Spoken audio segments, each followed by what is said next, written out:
कि आज की क्लास हम स्टार्ट करते हैं। हम पहले जो है जल्दी से रिवाइज कर लेते हैं रेगुलेशन ऑफ ब्लड प्रेशर को। ठीक है, आप लोगों ने कहा था कि आपको मेनली मर्मर्स रिवाइज करने हैं और शॉक भी रिवाइज करना है ना। ठीक है, तो जो है शॉक की रिवीजन के लिए we need to know the regulation of blood pressure. ठीक है, उसमें भी आपके कुछ एमसीक्यूज कवर भी हो जाएंगे और उसके बाद जो है हम ये दो टॉपिक मर्मर और शॉक करेंगे। ठीक है, और कोई टॉपिक अगर आपको करना हो तो आप मुझे बता देना। हमारे पास 40 तकरीबन मिनट के दो सेशन होंगे, तो हम जो है क्विकली स्टार्ट करते हैं। हमने कल जो डिस्कस किया था उसमें कोई क्वेश्चन है?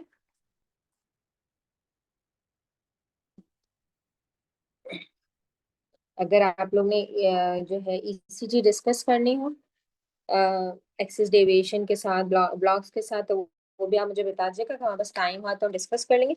अदरवाइज कल या परसों किसी टॉपिक के साथ उसको कंबाइन कर लेंगे। ठीक है, अब तक आपको कोई क्वेरी है या मैं अब स्टार्ट कर रहा हूँ क्विकली? ओके नायरा।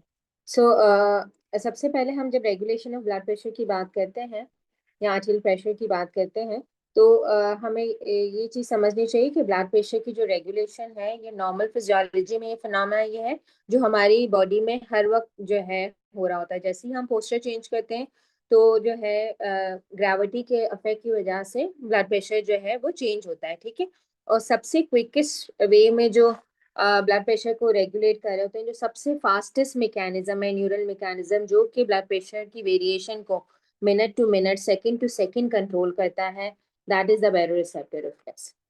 ठीक है, सो यू मस्ट नो कि बैरोरिसेप्टर जो है वो सबसे फास्टेस्ट न्यूरल न्यूरल मैकेनिज्म है। ठीक है, and as the name indicate baroreceptor, so what they detect the baro means the pressure.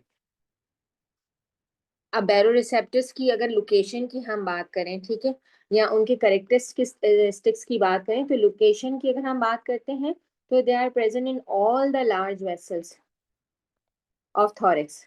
ठीक है, लेकिन जब हम स्पेसिफिकली जिस कॉन्टेक्स्ट में हम बात करते हैं तो हम देखते हैं एयोर्टिक आर्च को। ठीक है, और कैरोटिड जो इंटरनल कैरोटिड जहाँ शुरू होती है, the bifurcation of common carotid, ये दो एरियाज हैं जहाँ पे हम इसको ज्यादा डिटेल में स्टडी करते हैं। अदरवाइज बैरोरिसेप्टर्स जो है हमारी थोरेक्स की जितने भी लार्ज वेसल्स हैं वहां पे प्रेजेंट होते हैं। होते क्या हैं ये? These are the free nerve endings. ठीक है, सही, फ्री नर्व एंडिंग्स होती है। And what they detect the stretch. ठीक है, अब स्ट्रेच दोनों तरह से डिटेक्ट करते हैं। इन अगर आर्टीरियल प्रेशर देखो, अब यहाँ पे जो एमसीक्यू में आपको चीजें कंफ्यूज करती हैं हम उसी पे फोकस करेंगे। अगर आर्टीरियल प्रेशर कम होगा तो स्ट्रेच कम होगा। ठीक है, और स्ट्रेच कम होगा तो फायरिंग कम होगी। ठीक है, सही है। सो डिक्रीज रेट ऑफ फायरिंग क्या शो कर रहा है कि स्ट्रेच कम है। ठीक है, ये उसको भी डिटेक्ट करेंगे। और अगर ब्लड प्रेशर ज्यादा है, आर्टरी प्रेशर ज्यादा है, तो स्ट्रेच ज्यादा होगा। ठीक है, और ये इंक्रीज रेट ऑफ फायरिंग करेंगे, यानी कि रेट ऑफ फायरिंग जो है वो डिपेंड करती है कि कितना प्रेशर है। तो अगर इंक्रीज फायरिंग हो रही है फ्रॉम द बैरो रिसेप्टर तो ये शो करता है कि ब्लड प्रेशर ज्यादा है। ठीक है, और अगर डिक्रीज फायरिंग हो रही है तो ये शो करता है कि ब्लड प्रेशर कम है। अगेन ये नेगेटिव फीडबैक मैकेनिज्म है। अगर इंक्रीज ब्लड प्रेशर हो रहे होंगे तो इसका काम क्या है? ठीक है, इसको सेंस करके इसने, तो ये तो सेंसर है ना। ठीक है, इसका काम क्या है? ब्लड प्रेशर को कम करवाना। और अगर डिक्रीज हो रहे हैं ब्लड प्रेशर तो इसका काम क्या है? ये सेंसर है कि ब्लड प्रेशर को इंक्रीज करवाना। ठीक है, अब किस वे से ब्लड प्रेशर बॉडी का कम हो सकता है? When the pressure is increase and the sense by the baroreceptor. And किस वे से जो है ब्लड प्रेशर इंक्रीज हो सकता है? ठीक है, अब फॉर एग्जाम्पल मैं आपको एक सिचुएशन देती हूँ। ठीक है, आप जो है लेटे हुए थे, लेट के आप खड़े हुए, तो आप जैसे ही खड़े हुए तो आपके ब्लड प्रेशर कम हो गए ड्यू टू द ग्रेविटी। जो है ब्लड जो है वो जो है लेग्स की तरफ जो है वो जाना शुरू हो गया। ठीक है, अगर जो है बैरोरिसेप्टर इमीडिएटली काम नहीं करेंगे तो हम सब हर वक्त जो है पोस्टल हाइपोटेंशन से कभी इधर गिरेंगे कभी उधर गिरेंगे, जैसे ही हम सुपाइन से स्टैंडिंग में आएंगे। और जैसे ही हम स्टैंडिंग से लाइन में गए, ठीक है ना, तो ग्रेविटी का इफेक्ट खत्म हो गया तो प्रेशर्स बढ़ गए। तो फिर उनको नॉर्मल रेंज में मेंटेन करना है तो बैरोरिसेप्टर, इसका मतलब है नॉर्मल फिजियोलॉजी में हमारे प्रेशर्स को मेंटेन करता है मिनट टू मिनट जब भी हमारे पोस्टल चेंजेस होते हैं। ठीक हो गया? क्लियर है ये चीज? अब काम कैसे करते हैं? अगर ब्लड प्रेशर कम होंगे तो क्या करेंगे ये, ठीक है, ये ब्रेन को लेस फायरिंग के साथ सिग्नल्स भेजेंगे, लेस फायरिंग के साथ सिग्नल्स भेजेंगे तो ब्रेन क्या करेगा, वेजोमोटर सेंटर आउटपुट भेजेगा कि वेजो कंस्ट्रक्शन की जाए, ठीक है, सही है, हार्ट की स्टिमुलेशन को बढ़ाएगा, ठीक है, सारी सिंपैथेटिक को, सही है, और पैरासिम्पैथेटिक की स्टिमुलेशन को कम करेगा, ठीक है। सो हार्ट रेट बढ़ेगा, फोर्स ऑफ कंट्रैक्शन बढ़ेगी, कंडक्शन वेलोसिटी बढ़ेगी और पेरिफेरी में वेजो कंस्ट्रिक्शन होगी। This is the response to the decrease blood pressure till the blood pressure again goes back to the normal blood pressure, ठीक है, increase का मतलब है द नॉर्मल ब्लड प्रेशर। और अगर प्रेशर्स बढ़े हुए हैं, ठीक है, तो ये क्या करेगा, ये जो है वेजोमोटर सेंटर को एक्टिवेट करेगा कि वेजो डायलेशन की जाए, तो सिंपैथेटिक इनहिबिशन होगी और पैरासिम्पैथेटिक स्टिमुलेशन होगी। Is this clear? सो हम एक बार इस जो है इसको देख लेते हैं।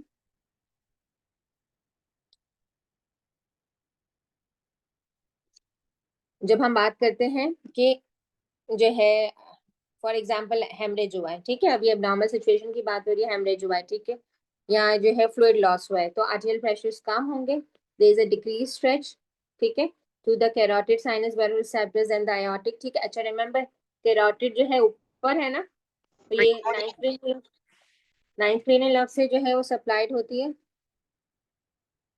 रिकॉर्डिंग चल रही है ना,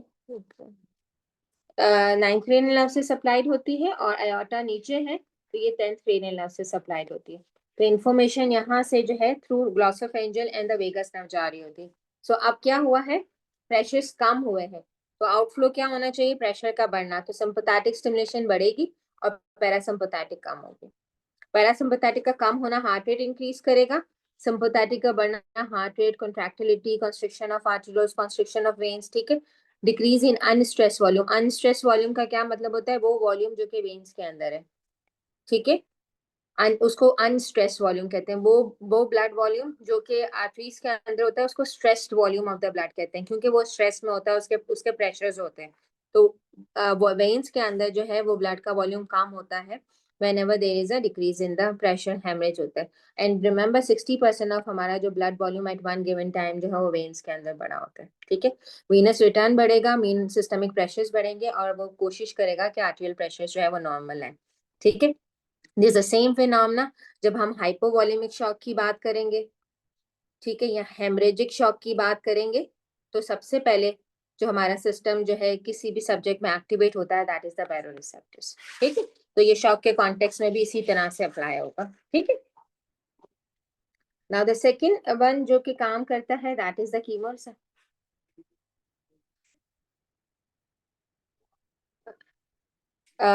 एक सेकेंड, क्या कमेंट है मैम, सिंपैथेटिक में हार्ट रेट इंक्रीज होगा, yes definitely Noman, sympathetic increases the heart rate, increases the force of contraction, increases the जो है कंडक्शन वेलोसिटी, ठीक है, तीनों पॉजिटिव इफेक्ट है उसके, positive inotropic, positive chronotropic, positive dromotropic, ठीक है, हमने ये कल डिस्कस भी किया था। अच्छा, देन द सेकंड मैकेनिज्म जो यहाँ पे डिस्कस नहीं है that is the chemoreceptors. Chemoreceptors की लोकेशन सेम होती है मगर इनका इनका इनकी इनके काम करने का तरीका इज डिफरेंट, ठीक है, तो ये जो है हमने रेस्पिरेशन में पढ़े थे, जस्ट मैं क्विकली रिवाइज करती हूँ। नहीं, देखो, पैरासिम्पैथेटिक क्या लिखा हुआ है, decrease parasympathetic, please please look at this, this is the decrease parasympathetic will increase the heart rate, तो दो इफेक्ट होंगे ना, पैरासिम्पैथेटिक कम होगा, सिंपैथेटिक बढ़ेगा, पैरासिम्पैथेटिक कम होने का इफेक्ट क्या होगा, increase heart rate, eight the same time sympathetic के बढ़ने का क्या इफेक्ट होगा, इंक्रीज हार्ट रेट, ठीक है। सो हमने कीमोरिसेप्टर्स की रेस्पिरेशन में भी बात की थी, तो here there is a peripheral chemoreceptor and central chemoreceptor, ठीक है, पेरिफेरल वाले जो है वो ऑक्सीजन के पार्शियल प्रेशर से एक्टिवेट होते हैं, लो पार्शियल प्रेशर ऑफ ऑक्सीजन, ठीक है, मीन आर्टरी प्रेशर जब जो है 60 mmHg हो जाता है, if I am not wrong, या 80 mmHg हो जाता है, ठीक है, तो तब ये एक्टिवेट होते हैं, तो ये जो काम करते हैं वाया द सेंसर्स काम कर रहे होते हैं, ठीक है, ये सेकंड नंबर पे आते हैं। उसके बाद अक्यूट रेगुलेशन के अंदर जो सबसे स्ट्रॉन्गेस्ट न्यूरल रिस्पॉन्स है द स्ट्रॉन्गेस्ट न्यूरल रिस्पॉन्स जो कि ब्लड प्रेशर को नॉर्मल करेगा, ठीक है, that is the CNS ischemic response, ठीक है, that is the CNS ischemic response. इसको हम लास्ट डिस्ट मैकेनिज्म भी कहते हैं, सही है। और ये क्या करेगा कि जब प्रेशर्स बहुत ज्यादा कम हो जाते हैं, ठीक है, तो ये जो है वेजो मोटर एरिया जो है वो बहुत सीवियर किस्म का सिंपैथेटिक आउटफ्लो देता है। वो इतना सीवियर हो सकता है कि कुछ वेन्स कंप्लीटली कोलैप्स हो जाती है, ठीक है। और ये जो है प्रेशर्स को बढ़ाने के लिए आखिरी कोशिश करता है जब पेशेंट जो है उसको बहुत ज्यादा लो ब्लड प्रेशर होता है, कोई भी रीजन हो सकता है, हेमरेज हुआ हो और भी किसी वजह से फ्लूइड लॉस हुआ हो या कोई भी रीजन हो, ठीक है। इसी सीएनएस इस्कीमिक रिस्पांस में एक रिस्पांस जो हम पढ़ते हैं, that is the Cushing reaction, ठीक है। Cushing reaction is a special kind of the CNS ischaemic response. ये कब होता है? जब ब्रेन में प्रेशर्स बढ़ते हैं, जब सेरेब्रोस्पाइनल फ्लूइड के प्रेशर्स बढ़ते हैं, ठीक है। तो क्या होता है कि ना वो कंप्रेस करता है सेरेब्रल वेसल्स को, ठीक है, जिसकी वजह से ब्रेन की को हाइपोक्सिया से सफर करना पड़ता है। तो रिफ्लेक्सली जो है, रिफ्लेक्सली ब्लड प्रेशर्स बढ़ते हैं to overcome the increase in the pressures in the brain, ठीक है।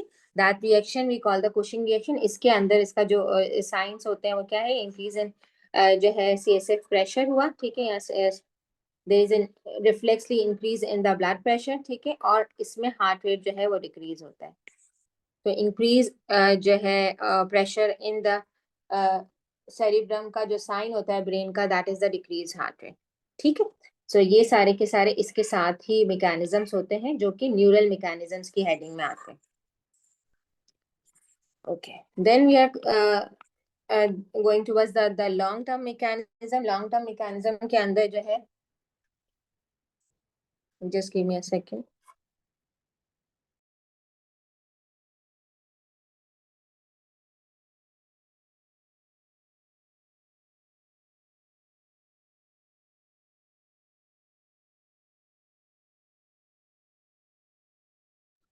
Okay, so the next long term mechanism की जब भी हम बात करेंगे तो रेनिन एंजियोटेंसिन एल्डोस्टेरोन मैकेनिज्म की बात करेंगे, ठीक है। और ये कब एक्टिवेट होगा? अगेन जब ब्लड प्रेशर जो है वो कम है। ये मिनट्स में नहीं काम करता, ठीक है, it takes some time to work, kidney के थ्रू काम करेगा व्हेनेवर द प्रेशर डिक्रीजेस, ठीक है, and it is realised by the जो है किडनी के प्रेशर्स कम हुए हैं, ठीक है। तो मैक्यूला डेंसा जो है वो renin hormone, renin enzyme secrete करते हैं, रेनिन इज एंजाइम, ठीक है।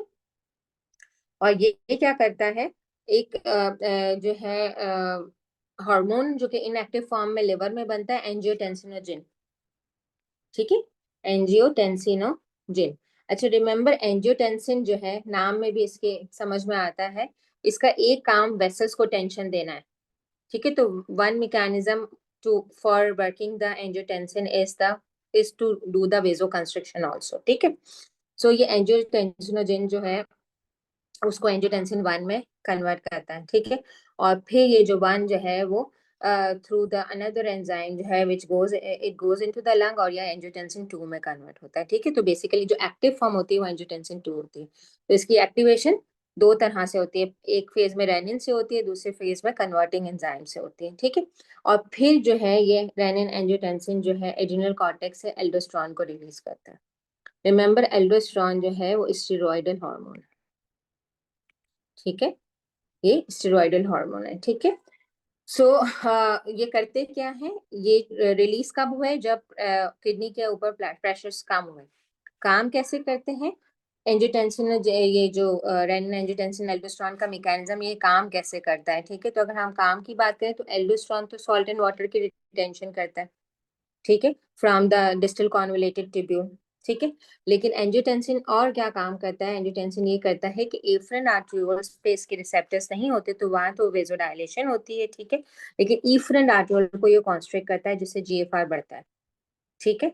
और जो है इस तरह से ये जो है काम करके जो है फ्लूइड एंड वाटर की रिटेंशन करता है और जीएफआर को मेंटेन करता है, ठीक है। सो बेसिकली जब हम एसी इनहिबिटर्स देते हैं, ठीक है, हम या एआरबीज यूज करते हैं, ठीक है। तो एआरबीज क्या कर रही होती हैं? एआरबीज जो है वो रिसेप्टर ब्लॉकर्स है, ठीक है, जो हम देते हैं जैसे लोसार्टेन वगैरह कैंडिसार्टिन, ये वाली जो ड्रग्स होती हैं, ठीक है। वाइल एसी इनहिबिटर्स जो है वो एंजियोटेंसिन 1 की 2 में कन्वर्जन को रोक रही होती है, ठीक है। जो जो कैपोटेन वगैरह है जिसके साइड इफेक्ट में फिर कॉफ हो जाता है, and these are more selective drugs, ठीक है। कर क्या रही हैं, हम क्यों दे रहे हैं, एज एंटी हाइपरटेंसिव ट्रीटमेंट दे रहे हैं, ठीक हो गया। और ये किस तरह से काम करेंगी, अगर ये एंजियोटेंसिन नहीं बनेगा तो वेजो कंस्ट्रिक्शन नहीं होगी, at the same time vaso dilation का इफेक्ट जो है वो ज्यादा अच्छे से हो सकेगा, ठीक है। सो वेजो कंस्ट्रिक्शन क्या करती हैं, टीपीआर को इंक्रीज कराती है, आर्टरियल प्रेशर बढ़ाती है, एट द सेम टाइम ये क्या कर रहा है, सॉल्ट एंड वाटर की एब्जॉर्प्शन करा रहा है, वॉल्यूम की एक्सपेंशन करा रहा है, ठीक है। एंड रिमेंबर के ये इफेक्ट जो है, ये इफेक्ट जो है विद इन मिनट्स नहीं होगा, it will take some time to occur. तो ये विद इन आवर्स, 2 days तक ये कंटिन्यू रहेगा, ठीक है। अच्छा जी, अब जो है अगेन ये कब सिचुएशन हुई, जब ब्लड प्रेशर कम है। तो अगर ब्लड प्रेशर ज्यादा है तो obviously renin angiotensin aldosterone mechanism नहीं काम कर रहा होगा। उस वक्त जो मैकेनिज्म काम करता है किडनी में जब प्रेशर ज्यादा है, दैट मैकेनिज्म जो है उसमें 2-3 मैकेनिज्म से जो काम करते हैं, जिनमें से एक मैकेनिज्म होता है प्रेशर डाययूरेसिस और प्रेशर नेट्रियूरेसिस का, ठीक है। एक ये मैकेनिज्म काम करता है, एक मैकेनिज्म काम करता है इंक्रीज सिक्रीशन ऑफ द जो है एट्रियल नेट्रियूरेटिक पेप्टाइड, ठीक है, और decrease secretion of the ADH. ये सारे मैकेनिज्म्स काम करते हैं जब प्रेशर जो है वो बढ़े हुए हैं। ये रेनिन एंजियोटेंसिन कब काम कर रहे हैं, जब प्रेशर कम है, ठीक है, जब ब्लड प्रेशर कम है, ठीक है। ये सारे मैकेनिज्म कम काम करते हैं जब प्रेशर्स बढ़े हुए हैं, ठीक है। तो एक मैकेनिज्म है pressure diuresis and pressure natriuresis के increase pressure of the extra cellular fluid और the blood volume in the kidney जो है वो प्रेशर के थ्रू जो है volume output of the urine बढ़ाता है, और जो है volume output of sodium excretion बढ़ाता है। तो pressure diuresis, pressure natriuresis, natrium किसको कहते हैं, सोडियम को, ठीक है। दूसरा काम क्या है कि एट्रियल नेट्रियूरेटिक पेप्टाइड जो है जब volume of the blood is more in the right atrium, ठीक है, तो उसकी वॉल्स एक हार्मोन सिक्रीट करती हैं एट्रियल नेट्रियूरेटिक पेप्टाइड। अगेन एट्रिया से सिक्रीट हो रहा है और इसका काम क्या है, नेट्रियूरेसिस करना, यानी किडनी में जाके सोडियम की एक्सक्रीशन को बढ़ाना। दूसरा काम क्या हो रहा है, एडीएच की सिक्रीशन कम हो रही है जिसकी वजह से प्योर वाटर की रीअब्जॉर्प्शन कम हो रही है, ठीक है। इसी में मैं आपको बताऊं, इसको जो एट्रियल नेट्रियूरेटिक पेप्टाइड की जो एक्स्ट्रा सिक्रीशन होती है, इसको ये वॉल्यूम रिफ्लेक्स भी कहते हैं, ठीक है। और यहीं पे ही जब volume in the right atrium बढ़ता है तो एक और रिफ्लेक्स क्रिएट होता है जिसको हम बेन ब्रिज रिफ्लेक्स कहते हैं। What is Ben bridge reflex, that the stretch of the wall of the right atrium, ठीक है, स्ट्रेचेस द एसए नोड, ठीक है, which increases the firing of the SA node and increases the heart rate. So there is a Bainbridge reflex, there is a volume reflex, there is a decreased secretion of ADH, pressure diuresis, pressure natriuresis. All these are occurring when there is a increased blood pressure.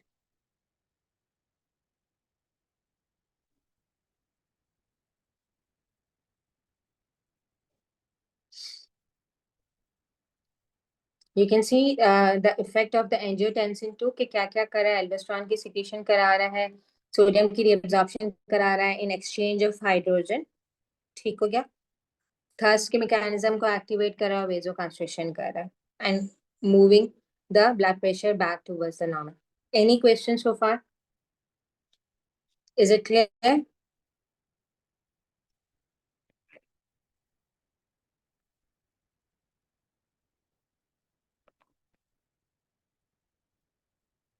जी,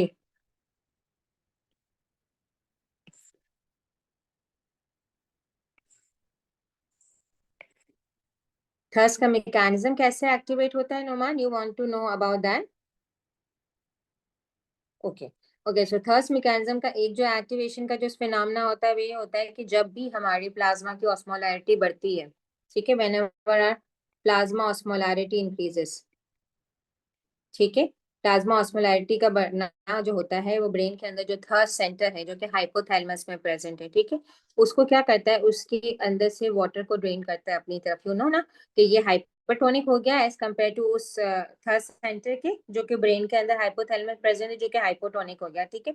अब वहाँ वो ये वाला hypertonic हो गया और ये क्या करेगा, उससे पानी को अपनी तरफ खींचेगा, वो बेसिकली जो ये वो अगेन रिमेंबर कि जो थर्स्ट के रिसेप्टर्स होते हैं दे आर कीमो रिसेप्टर्स, ठीक है, और in fact they are osmo receptors more प्रॉपरेट, ठीक है।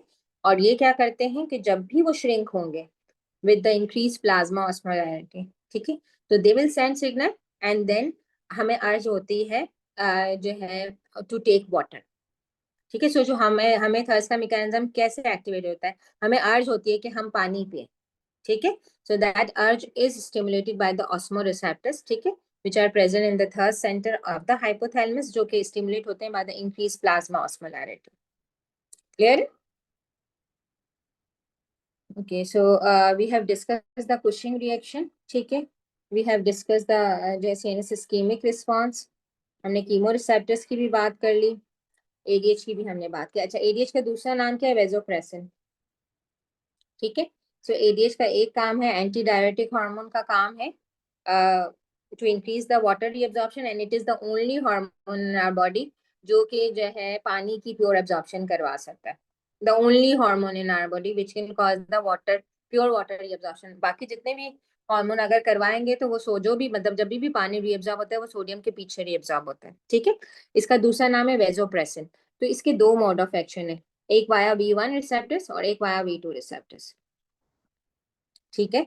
सो वाया V1 रिसेप्टर जो है ये वेजो कंस्ट्रिक्शन कराता है और इंक्रीज करता है टीपीआर को, ठीक है। और ये जो इसका V1 का जो इफेक्ट है ये स्मूथ मसल्स पे होगा, ऑब्वियसली वेजो कंस्ट्रिक्शन करा रहा है तो, ठीक है। और ये IP3DAG सिस्टम के थ्रू काम करता है, ठीक है। सेकेंड मैसेंजर इसका IP3DAG सिस्टम होता है, ठीक है। और जो वाटर के लिए एब्जॉर्प्शन कराता है वो डिस्टल कॉन्वोलेटेड ट्यूब्यूल और कलेक्टिंग ट्यूब्यूल्स में एक्वापोरेंस बनाता है, ठीक है। ये V2 रिसेप्टर्स के थ्रू काम कराता है, ठीक है। तो हमारे पास जब एडीएच की एब्नॉर्मेलिटीज हैं वो बहुत सारी हैं, हम आप लोग पढ़ते ही होंगे। एक होता है हमारे पास डायबिटीज इंसिपिडस, ठीक है, जिसमें फिर सेंट्रल डायबिटीज इंसिपिडस होता है और नेफ्रोजेनिक डायबिटीज इंसिपिडस होता है। फिर दूसरा हमारे पास होता है syndrome of inappropriate ADH secretion, ये किडनी का पोर्शन है, ये वहां पे हम कवर करेंगे, इसमें बहुत सारे जो है इससे रिलेटेड एमसीक्यूज आते हैं, ठीक है। तो सिंपल बता दूं सेंट्रल का क्या मतलब है कि जब एडीएच की सिक्रीशन ही नहीं हो रही फ्रॉम द हाइपोथैलेमस, देखो रिमेम्बर एडीएच जो है वो हाइपोथैलेमस का हार्मोन है और वाया पोस्टीरियर पिट्यूटरी से सिक्रीट होता है, ठीक है। और नेफ्रोजेनिक में क्या होता है कि ये V2 रिसेप्टर्स पे जो है वो एडीएच काम नहीं कर रहा होता, तो इनफैक्ट नेफ्रोजेनिक के अंदर एडीएच के हार्मोन्स का लेवल ज्यादा होता है, सेंट्रल के अंदर कम होता है, ठीक। तो ए सिंड्रोम इनअप्रोप्रिएट रेडियल सिक्रीशन के बहुत सारे एमसीक्यूज हैं, आप लोग इसको प्रैक्टिस करना, अगर फिर कंफ्यूजन होगी तो हम जब नेफ्रो डिस्कस करेंगे तो उसमें हम इसको डिस्कस कर लेंगे। ओके जी, हमारे पास टाइम कितना हो गया? एनी क्वेश्चन सो फार?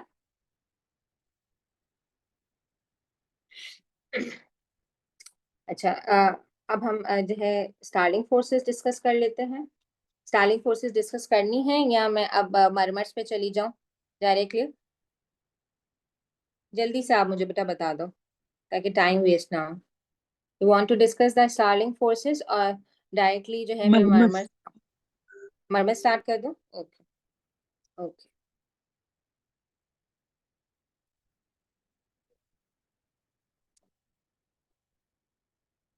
स्क्रीन शेयर हो रही है ना? सो सो फार यस हमने मैम। जो रिवाइज किया है वो हमने ये रिवाइज किया है कि first heart sound is produce at the beginning of the systole and the second heart sound is produce at the end of the systole, ठीक है। अब सिस्टली का ड्यूरेशन क्या है? सिस्टली इज द ड्यूरेशन जब वेंट्रिकल से blood empty हो रहा है into the aorta, via the aorta into the systemic circulation and via the pulmonary valve into the pulmonary circulation, ठीक है।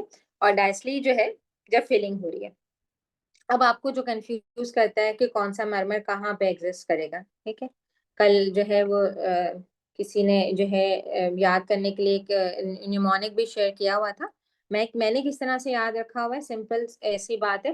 देखो अब सिस्टोलिक मरमर है, अब इससे पता क्या चलता है कि ये वो मरमर्स हैं जो सिस्टली में प्रोड्यूस हो रहे हैं। हमें ये याद रखना है कि सिस्टली में कौन से मरमर्स होंगे, ठीक है। तो अब सिस्टली के अंदर जो है वी नो दैट कि एवी आर क्लोज, ठीक है, we know that AV are close and semilunar they are open, agree? ठीक है, तो टेक्निकली नॉर्मल फिजियोलॉजी में एवी को क्लोज होना चाहिए, सेमिल्यूनर को खुला हुआ होना चाहिए। ठीक है, और डायस्ली में जो है वो एवी को ओपन होना चाहिए और सेमिल्यूनर को क्लोज होना चाहिए। अच्छा, अब हम कहते हैं murmur is any abnormal sound.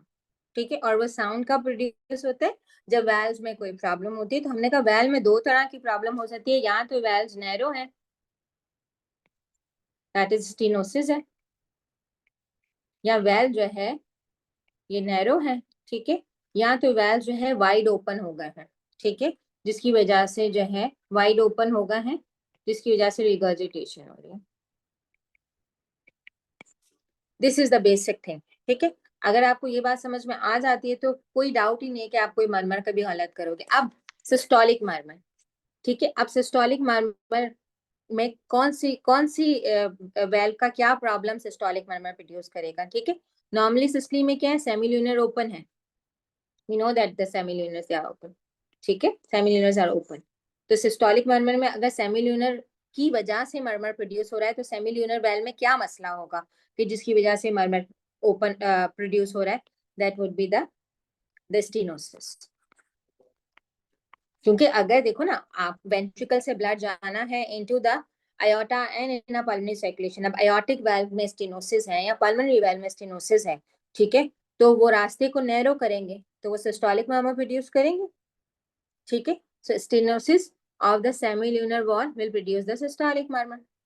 ठीक है, एवी को क्लोज होना चाहिए, इस वक्त एवी को क्लोज होना चाहिए। ठीक है, एवी नहीं बंद हो रहा है।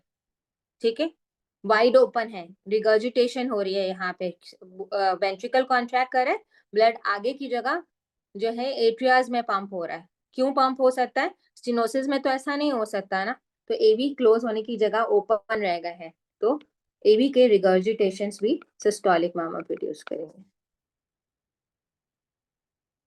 समझ आई बात? Yes ma'am. ये बहुत सिंपल सी लॉजिक है। अगर आपको ये बात समझ में आ जाती है तो आपका कभी भी मर्मर जो है ये एटलीस्ट गलत नहीं होगा कि सिस्टोलिक है या डायस्टोलिक है। अब डायस्टोलिक में कौन से दरवाजे खुलने चाहिए? एवी खुलने चाहिए। तो एवी खुलने चाहिए, तो एवी अगर नैरो है तो वो मर्मर प्रोड्यूस करेगा, तो डायस्टोलिक मर्मर या तो एवी स्टेनोसिस से होंगे। ठीक है, और सेमिल्यूनर बंद होने चाहिए। ठीक है, तो जो है अगर सेमिल्यूनर उस वक्त खुले हुए हैं, ठीक है, तो रिगर्जिटेशन होगा डायस्टोलिक में, तो सेमिल्यूनर की रिगर्जिटेशन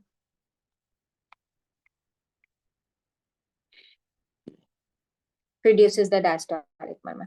तो अगर आप एक दफा जब भी मर्मर का क्वेश्चन आए तो एक दफा पॉज लेके आप उसको ये देख लो कि कौन सा वेल्व किस वक्त ओपन होना चाहिए। ठीक है, वो उसकी ओपनिंग अगर नैरो है तो वो मर्मर प्रोड्यूस करेगा, या जो बंद होना चाहिए उसका वाइड ओपन होना जो है यानी रिगर्जिटेशन, वो मर्मर प्रोड्यूस करेगा। अब अगर उसको अप्लाई करो यहाँ पर, तो एयोर्टिक स्टेनोसिस, ठीक है, कब मर्मर प्रोड्यूस होगा? एयोर्टिक वेल्व कब खुला होना चाहिए? सिस्टली। ठीक है, तो aortic stenosis सिस्टोलिक मार्मर प्रोड्यूस करेगा। माइट्रल रिगर्जिटेशन कब बंद होना चाहिए? माइट्रल वेल सिस्टली में, तो माइट्रल रिगर्जिटेशन कौन सा मार्मर प्रोड्यूस करेगा? सिस्टोलिक मार्मर प्रोड्यूस करेगा। ठीक है, aortic वेल कब बंद होना चाहिए? डायस्टली में, तो aortic रिगर्जिटेशन कब मार्मर प्रोड्यूस करेगा? डायस्टली में। ठीक है, माइट्रल वेल कब सही से खुला हुआ होना चाहिए? डायस्टली में, तो माइट्रल स्टेनोसिस का मार्मर प्रोड्यूस करेगा? डायस्लिन। ठीक है, फिर उसके बाद हमारे पास पेटेंट डक्टस आर्टेरियोसिस का मर्मर है, which is a machinery murmur, जो कि सिस्टली में फास्ट हो मतलब लाउड हो जाता है, और डायस्ली में जो है वो सॉफ्ट हो जाता है। ठीक है, that is the machinery murmur. ठीक है, सबसे लाउडेस्ट मर्मर जो है जो ऑडिबल हो सकता है, ठीक है, और यहाँ ऑडिबल मर्मर जिसको हम कहते हैं या पाल्पेबल मर्मर, ठीक है, यहाँ ऑडिबल हो सकता है जो आयोटिक स्टेनोसिस का हो सकता है। ठीक है, दैट इज जो है पाल्पेबल मर्मर है तो हम इसको थ्रिल भी कहते हैं। ठीक है, सबसे जो है फास्टेस्ट। अच्छा, remember the murmurs, the valvular heart disease of the left heart, they are more common than the right heart. Reason mean कि लेफ्ट हार्ट के प्रेशर ज्यादा होते हैं, तो जब प्रेशर ज्यादा होंगे तो वेल्व्स की डैमेज होने के चांसेस भी ज्यादा होंगे। ठीक है, उसके अलावा अगर हम इसको देखना चाहें बहुत और ज्यादा डिटेल के अंदर, तो वो आपको मेडिसिन में ज्यादा पता चलेगा। लेकिन जैसे अब सिस्टोलिक मर्मर है, तो सिस्टोलिक मर्मर में एक पैन सिस्टोलिक मर्मर है जो फुल ड्यूरेशन के लिए है, ठीक है। तो ये सारी जो आपको, लेकिन आपको जो बेसिक इसकी जो चीजें हैं वो इसमें यही होती हैं, ठीक है। तो we have a pan systolic murmur, we have a ejection murmur, late systolic murmur, ठीक है, early diastolic, mid diastolic murmur. जो इसकी डिटेल है वो मेडिसिन में आप लोग ज्यादा अच्छे से करोगे। एक और चीज होती है यहाँ पर, the splitting of the second heart sound, वो हम देख लेते हैं यहाँ पर। नॉर्मली क्या होता है कि सेकेंड हार्ट साउंड जो है, अच्छा फर्स्ट सेकेंड और थर्ड, थर्ड फोर्थ भी मुझे बता दो कब कब होता है जल्दी से। First we remember, second we remember, third का प्रोड्यूस हो रहा है और फोर्थ का प्रोड्यूस हो रहा है।